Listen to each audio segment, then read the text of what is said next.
Welcome to Thursday Therapy. I'm Glenn Mackintosh, the weight psych, and today we're going to show you how to fail like a winner.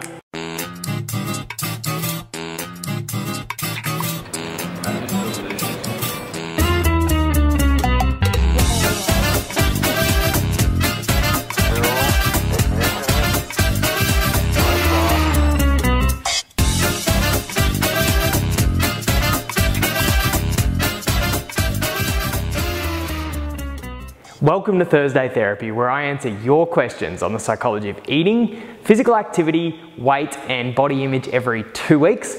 I hope you're doing well. We are too. In fact, we're always doing well recently. The coolest thing to happen to us of late is that I did an interview for Women's Health magazine.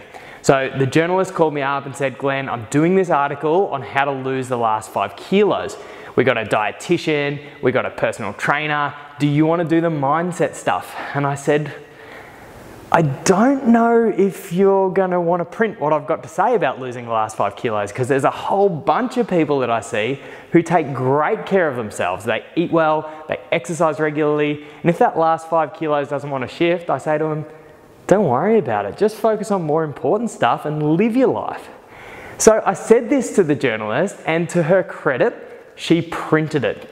This is really, really exciting because we're starting to see these non-dieting messages starting to make it into the mainstream. So we'll provide a link to our website where you can check out that article if you want to.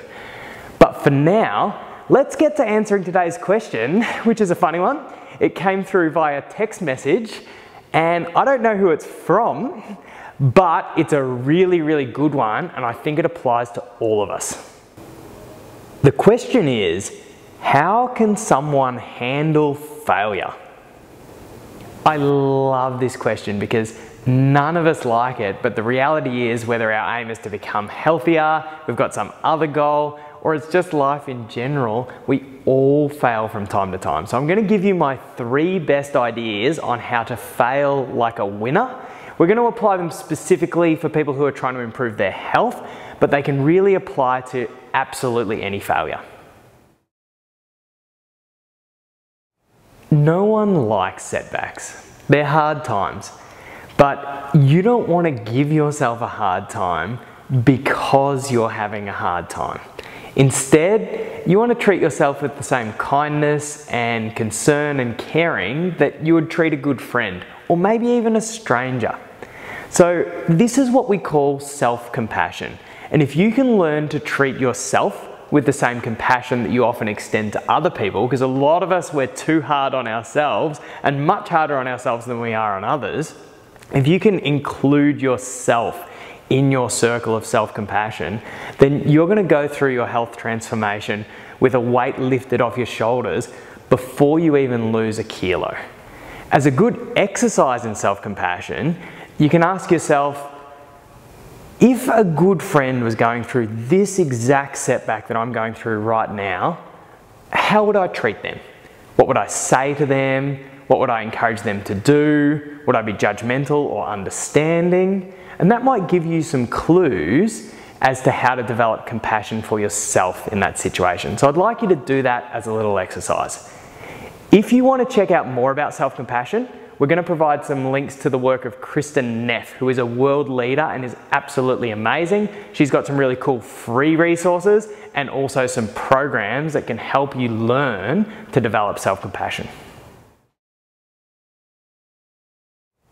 One of my favorite Japanese proverbs translates to fall 7 times, get up 8. And it implores us to develop a mindset of resilience. Now, this mindset applies so well to health behavior because the process of learning new behaviors, by definition, involves setback and failure. It's not a matter of if it will happen, it will happen. So we need to learn how to respond to it.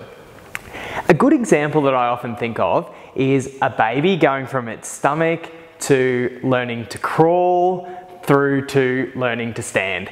You know, the falling process is part of the process. We would never expect a baby to get on its hands and knees and start crawling without falling, and we'd never expect it to go from crawling to standing without falling. The ups and downs are just part of the process.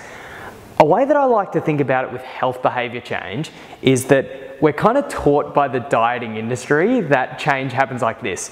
Here's my old habits, then I just change, and there's my new habits. Hey presto, right? But you and I and about a forest of research studies show that no behaviour change actually works that way. You start off with your old habits, and then you move to creating some new habits, and then your dog dies and you forget about everything for 2 months, and then you go back. And then you pick yourself back up and you go again, and you spend a little bit more time in your new habits, and then you have a really tough period at work, and then you go back.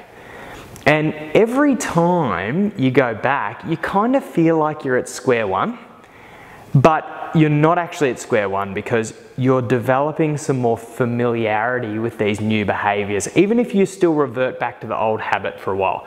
This is not dissimilar to a baby learning to stand and falling down, but just getting a bit more familiar at standing for a longer period of time.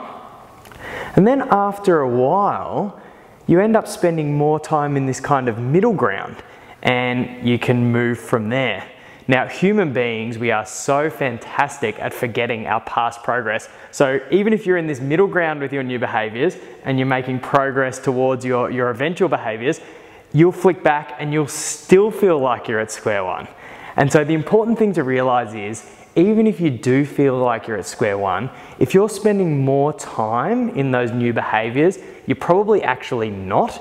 And over time, if you just keep on becoming more and more familiar, spending more and more time in these new behaviours, you're going to end up with a whole new set of habits.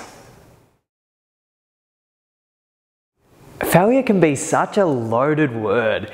It's more critical than compassionate. It kind of suggests that your failure is permanent rather than temporary, and it sets you up for a defeatist mindset rather than a mindset of growth. One of my favourite stories, and you might have heard this before, is of Thomas Edison when he was trying to create the world's first commercially viable light bulb. And he failed about 1,000 times reportedly, and a reporter asked him, "What is it like to fail 1,000 times?" And he said, "I haven't failed 1,000 times. I haven't even failed one time. I've figured out 1,000 ways not to make the light bulb. After I've eliminated all of the ways not to make the light bulb, I will find the way that works." So what I want us to do is all take a leaf out of Edison's book and view any failures that you have, not as signs that you won't succeed, but opportunities to learn how you will. To help you do this, I'm going to go through a little reflection on setbacks, good, better, how journal, and we'll provide a link to this on the website so you can do it yourself. So what we've got here is a little reflection on setbacks example, and we're going to go through it so you know exactly how to do it yourself. We call this technique a good, better, how, and we start off with the good. So even if you've really fallen flat on your face, there's always some good that we can pull from it. So in this example, the person's setback was they ordered 2 pizzas, but when they looked at the good, they previously used to order 3 pizzas plus a dessert. So even in that setback, the good news was that they'd had a whole less pizza and no dessert. The next part is for the part that comes really easily. That's the what you can do better. That's the stuff that your mind beats you up about incessantly. So you often know that part. So this person decided that, look, what I can do better is that Thursday nights I get really stuck for the food options. I just get tired. There's no fresh food left from the previous Friday shop. And so I've got no options that are prepared in advance. So that's the thing the person could do better. I need to sort of figure out a way to prepare something in advance. The next part is the how. This is the part that we often kind of forget about. And this is the part that really helps you learn from your setbacks. How am I going to do things differently in the future? So this person said, I'm going to make sure that I shop And I've got frozen salmon and veggies in the fridge for Thursday night. So I'm gonna do this every week with my shopping, and I'm always gonna be prepared. The cool thing with this one is, once you've kind of done the good, better how, you can just tear off that lesson and symbolically throw away the setback and just be left with the learning. So if you're going through a setback right now, I want you to be kind to yourself, find a way to get back on your feet, and make sure that you learn the lesson from your experience so you can keep moving forward. If you learn to fail like a winner, and I really mean this, your failures stop becoming the life sentences that they once were and just become opportunities for you to learn and grow and develop as a person. So have a resilient couple of weeks until I see you next. Of course, if you like this, let us know. If you've got any comments with your own experience, let us know. And if you haven't subscribed, please subscribe, and I'll see you at next Thursday Therapy.